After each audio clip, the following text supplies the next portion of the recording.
Saya membawakan topik malam hari ini yaitu Injil yang menyembuhkan. Injil itu adalah Yesus Kristus. Kita tahu pada mulanya adalah firman, firman itu bersama-sama dengan Allah, dan firman itu adalah Allah. Di dalam Yohanes pasal 1 ayat 14, firman itu telah menjadi manusia. Saya bertobat di saat saya waktu itu mahasiswa semester 6, dan saya terima Yesus. 4 minggu kemudian saya bermain ke salah satu teman saya. Beliau adalah dosen di salah satu universitas di Kota Malang, Jawa Timur. Karena sudah lama saya tidak bermain ke tempat beliau. Pada waktu saya main ke rumahnya, beliau ternyata sedang sakit lumpuh, terbaring di ranjangnya, tidak berdaya. Dan sudah lebih dari 2 minggu. Bahkan ke kamar kecil pun harus digendong. Dan dia lumpuh total. Saya pun melihat dia lagi kesakitan. Dan saya bertanya, "Pak, mau sembuh tidak?" Dia lagi terbaring, dia sambil goyang tangannya. Dia bilang sudah tidak bisa sembuh. Karena saya sudah pergi berbagai spesialis, sudah tidak bisa sembuh. Dan saya ceritakan kepada beliau. Saya bilang, "Pak, saya sudah bertobat. Bapak mau nggak sembuh? Yesus dapat sembuhkan engkau." Dan dalam keadaan tidak berdaya, hanya tangannya memberi kode. "Waduh Vincent, saya bukan agama Kristen." Saya pun dengan jujur menyampaikan kepada Pak dosen tersebut, saya berkata kepada beliau, "Saya juga baru baca Alkitab." Karena Bapak Ibu tahu kalau sebelum kita bertobat, saya pernah mau baca Alkitab pasti ngantuk, tidak bisa baca. Buka satu halaman pasti ketiduran. Jadi waktu saya bertobat, saya baca Alkitab. Saya beritahu kepada Pak dosen tersebut. Saya bilang, "Saya baru baca Alkitab." Saya sampaikan dengan jujur. Saya tidak ketemukan di dalam Alkitab ada katanya Yesus itu Tuhannya orang Kristen. Tidak ada. Yesus itu Tuhannya segala bangsa. Siapa saja boleh percaya Yesus. Termasuk Bapak boleh percaya Yesus. Karena Injil saya baru baca. Saya jujur, saya baru baca saat itu. Semua orang boleh datang pada Yesus, boleh percaya Yesus. Dan saya beritahu kepada Bapak itu, kalau Bapak mau sembuh, kenapa tidak kita coba nama Yesus? Injil itu berkuasa, Pak. Dan singkat cerita, beliau mau saya doakan. Saya bilang, "Mari kita berdoa. Bapak bertobat dari dosamu. Ayo, mana kakinya yang lumpuh?" Saya berdoa, "Dalam nama Yesus, sembuh. Dalam nama Yesus, sembuh. Dalam nama Yesus, sembuh." Saya sendiri kaget. Orang yang lumpuh tidak berdaya kaget, lompat. Dia lompat. Dan saya kaget. Karena itu pertama kali saya lihat mujizat. Karena saya waktu itu baru menjadi Kristen, orang percaya baru 4 minggu. Kaget saya. Dan dia berjalan keliling rumahnya. Berjalan muter-muter jam 2 siang. Dan setelah itu saya tanya, "Loh, kenapa Bapak keliling rumahnya?" Ternyata dia beritahu kepada saya, waktu dia terbaring tidak berdaya di ranjang, dia hanya punya satu impian, satu cita-cita. Seandainya suatu ketika saya dapat mengelilingi rumah saya menjadi orang yang sangat bahagia. Dan cita-cita itu terjawab oleh nama Yesus, oleh kuasa Injil. Injil yang menyembuhkan, Injil itu adalah Yesus Kristus. Dan Bapak itu sembuh. Haleluya. Beri kemuliaan yang paling dahsyat bagi Tuhan. Haleluya. Saya percaya malam hari ini juga, Bapak Ibu yang ada di Zoom, di Facebook, di YouTube, akan mengalami apa yang Bapak dosen itu alami. Saya tidak peduli apapun penyakit Bapak Ibu, atau masalah keuangan, atau masalah keluarga, atau pergumulan apapun yang saya tidak tahu. Yesus tahu. Yesus tahu. Dan Yesus adalah jawaban. Yesus adalah Injil. Karena Yesus adalah kabar baik. Kalau saya mau bacakan Bahkan 700 tahun sebelum Yesus lahir sudah dituliskan oleh Nabi Yesaya. Di ayat 4 pasal yang ke-53 dikatakan begini. Tetapi sesungguhnya penyakit kita lah yang ditanggungnya dan kesengsaraan kita yang dipikulnya. Padahal kita mengira dia kena tulah, dipukul, dan ditindas Allah. Di ayat ke-5, tetapi dia tertikam oleh karena pemberontakan kita. Dia diremukkan oleh karena kejahatan kita.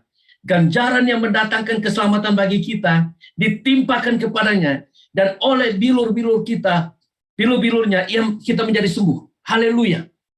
Oleh bilur-bilurnya kita menjadi sembuh. Ini yang dialami oleh teman saya, seorang dosen, bukan agama Kristen. Dia mengalami kesembuhan oleh Injil. Karena Injil bukan untuk orang Kristen, tetapi untuk seluruh umat manusia. Seluruh umat manusia.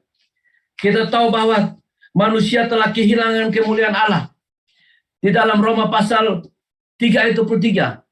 Artinya, kita sudah mengalami kutuk dosa.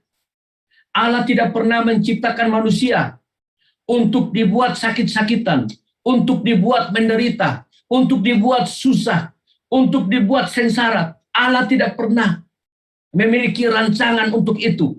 Karena Allah itu selalu baik, dan amat baik, dan tetap baik. Kasih Allah tidak pernah berubah. Allah itu sungguh mengasihi kita. Dan kita tahu bahwa manusia tidak dapat menemukan jalannya.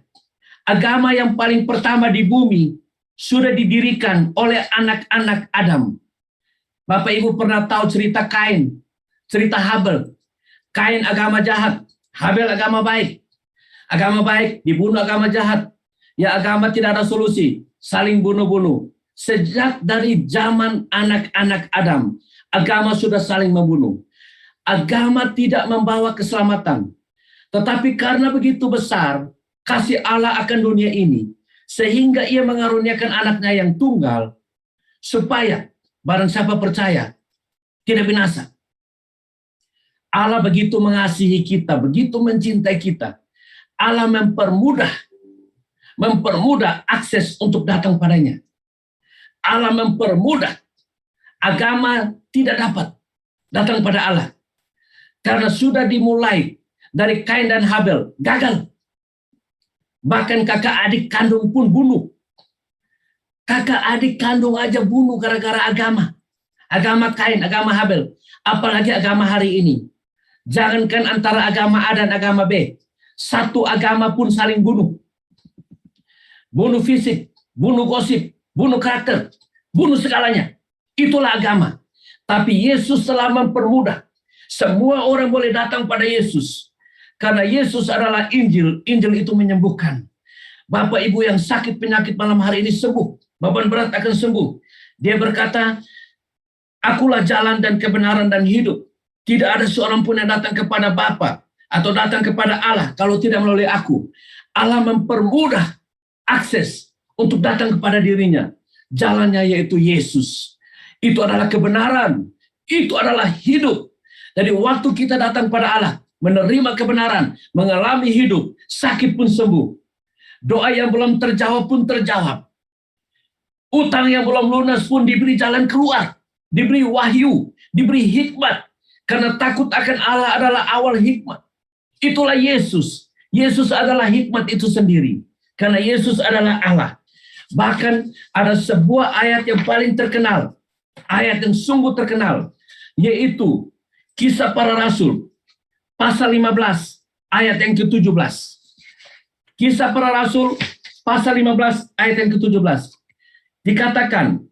That the rest of the mankind may seek the Lord.